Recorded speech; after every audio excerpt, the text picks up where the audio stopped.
Welcome to Don't Talk to Robots. I have two VRs for you, one for Old Sarge Collects and one for RJ Collects Sets. Two amazing channels of the card community. If you're not familiar with them, check out their links in the description. Stop watching this video, go give them your support, and then come back and maybe finish watching this one. First up, we have Old Sarge Collects. Dan just celebrated surpassing 300 subscribers. He has an amazing channel, amazing collection. Really encourage you to go over and check out his channel. He is asking to hear about your two most favorite baseball teams and show some cards from those teams. So I'm going to start off with my first baseball team I fell in love with. That's right, it's the Seattle Mariners. And why is that? Couple words, Ken Griffey Jr. If you collect cards nowadays, you know the hype around players like Julio Rodriguez, Elly De La Cruz. That's what it was like back in 1989, being in the Pacific Northwest. Everybody was super hyped because the Mariners finally had a generational talent on their team. That was the same time I started collecting baseball cards and started watching games. Sunday Night Baseball was a staple around our house. We started attending games for the Mariners single A affiliate, Bellingham Mariners. And then my family also started going to Seattle Mariner games down at the Kingdome. A couple fun stories about the Kingdome. I remember one time we went early to the game and got to go down on the field and meet players as they kind of like walked along this path in the outfield, which was pretty cool. I have a photo with myself and Ken Griffey Jr. in the background, but I don't have it on me. Mom, if you're watching this, send me a copy or a picture of that picture so I have it for future videos. And I also remember leaving a Seattle Mariners game one time, and I guess we walked by the players lot, and I remember seeing this Jeep, and it had Junior on the side of the Jeep. And so it was pretty cool because we had seen Ken Griffey Jr.'s tricked out Jeep from the early 90s. For some Mariner cards, I'm going to be showing you a Ken Griffey Jr. Rainbow, and this is from 2020 Topps Update. This is, of course, the season where they did not have an All-Star game, so they put retired players' All-Star games in there, and this is from 1992, where Ken Griffey Jr. was the MVP. I think co-MVP with Ryan Sandberg. This is probably one of the first rainbows I started collecting, so let's go through this. We have the base. We'll put that one there. We have the blue retail parallel. I like this image of Griffey. You see his number and his name on the back with the yellow parallel there. And then we have the foil board, rainbow foil board. You can see the rainbow on that one. One of the only numbered ones in this. I quickly learned that it was going to be very expensive to chase this rainbow, but this one is a gold out of 2020. And I feel like this year and a couple other years, they get the back of Update mixed up because you should be able to turn it over like this, I feel like, and see it the right side up, but it's not. That's what I'm going to say. Faux pas on Topps' part. Then we have some chrome, the base chrome from Topps Chrome Update. The pink, very cool there. And I love wave refractors, and here's one. Here's a wave refractor in the pink. Very cool in there. This is, you say like, Doug, that's not part of the rainbow, but this is a short print of this card. So if we look on the back, U190, and the short print is U190. So there is the short print. And then last up, I ran out of top loaders to put these. I took these out of nasty top loaders, tried to put them into new ones, and then I ran out. But the show must go on. But this is a little Topps Chrome Sapphire update. Here's his home run derby from 1999. And the home run derby from 1994, and the one that ties it in, the All-Star game.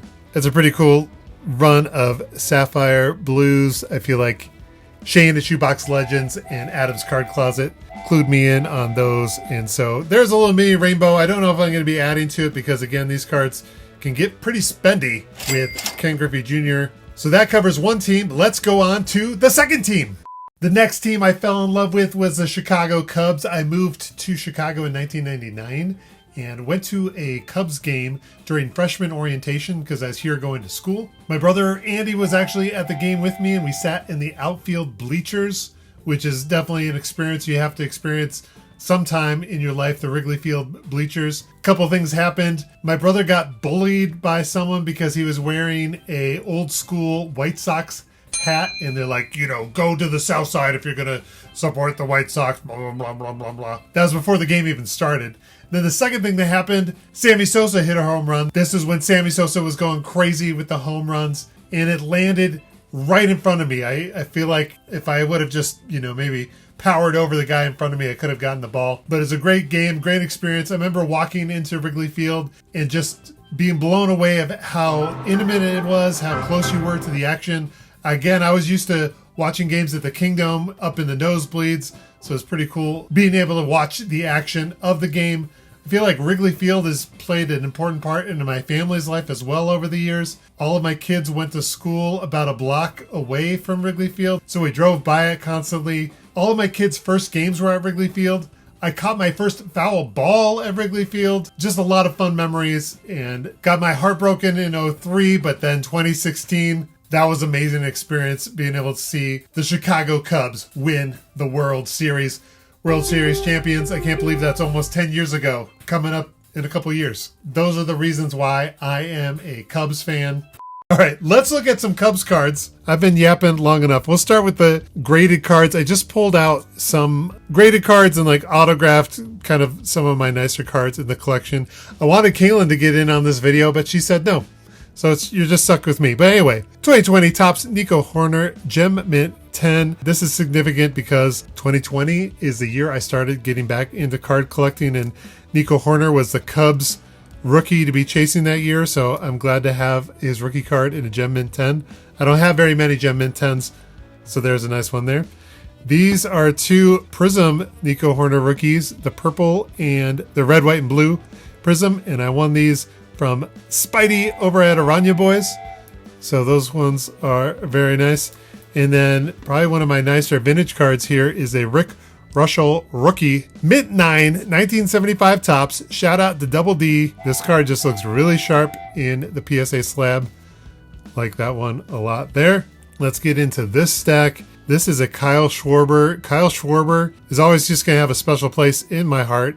He got hurt the beginning of the 2016 season, battled back and was a contributor in the playoffs in the World Series. So this one is 5 out of 15 on the green foil board from Archives. Like that one a lot. And then I think everybody has an Albert Alzolay auto. This one is cool though because it is the Topps Tech. Oh, I guess it's Bowman Prospects.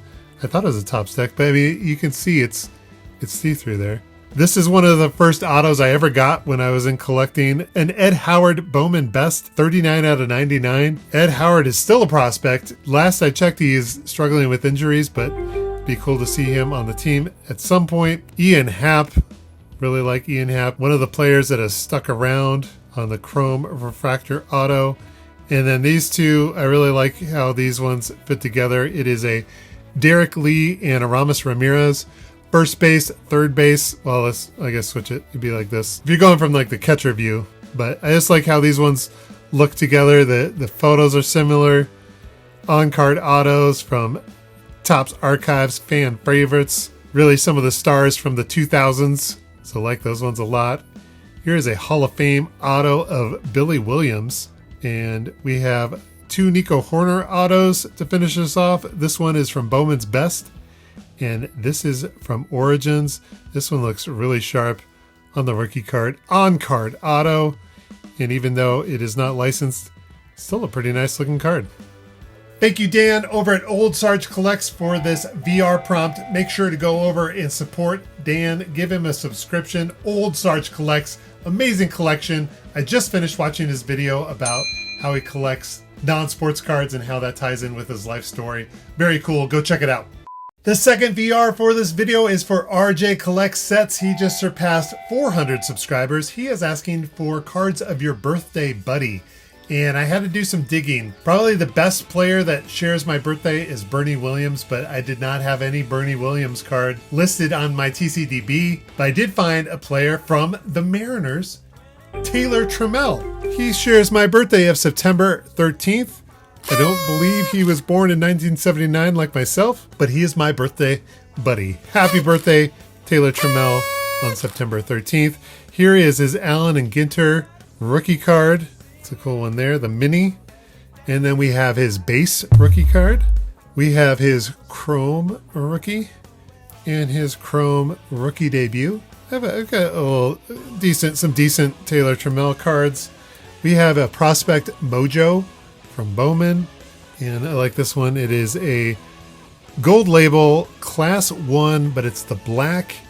This year the black had a lot of chipping on it, including this one, but still a very cool card there. And then this one, I really like this card just because of the gold border and the unis, kind of the City Connect. I don't know if those are those aren't the City Connect. Those are kind of some like throwback alternatives they had, but this is of Taylor Trammell and JP Crawford. So Taylor Trammell's over here because that's clearly JP Crawford, but still a cool card. And I consider that a Taylor Trammell card. I'm going to insert something that happened on September 13th here.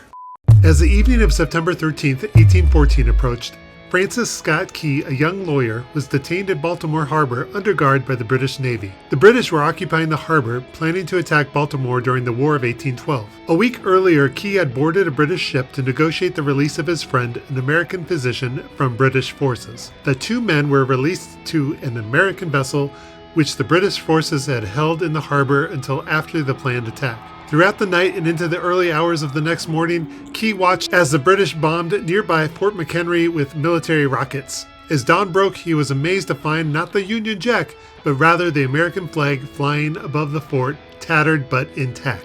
Key's experience during the bombardment of Fort McHenry inspired him to pen the words to the Star-Spangled Banner.